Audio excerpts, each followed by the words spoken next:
ពុកម៉ែបងប្អូនភាគច្រើនតែងតែដំអូនដំអែថាបងខ្ញុំធ្វើការ5ឆ្នាំហើយអត់ឃើញសល់អីទេបងខ្ញុំធ្វើការ10ឆ្នាំអត់ឃើញសល់អីទេ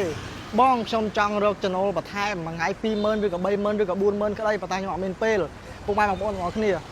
ឡូវនេះយើងមានប្រភេទម៉ាស៊ីនចម្រោះទឹកស្វ័យប្រវត្តិដែលវាដំណើរការ24ម៉ោងហើយវាអាចបង្កើតប្រាក់ចំណូលឲ្យយើងបាន24ម៉ោងតែម្ដងទូនេះគឺមានភាពងាយស្រួលខ្លាំងឲ្យតែពុកម៉ែបងប្អូនមានសល់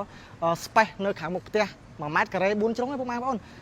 ទិញទូនេះយកទៅដាក់ដំណើរការរកចំណូល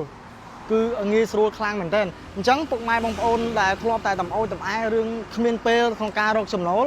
អាចពិចារណាជាមួយនឹងទូចម្រោះទឹកស្វ័យប្រវត្តិនេះបានទូនេះវាដំណើរការដោយខ្លួនឯងហើយមិនតែប៉ុណ្ណោះយើងមានបំពាក់នៅប្រព័ន្ធពិសេសសម្រាប់តាមដានរបាយការណ៍ទិញលក់ប្រចាំថ្ងៃឧទាហរណ៍ថាឥឡូវនេះយើងកំពុងតែធ្វើការ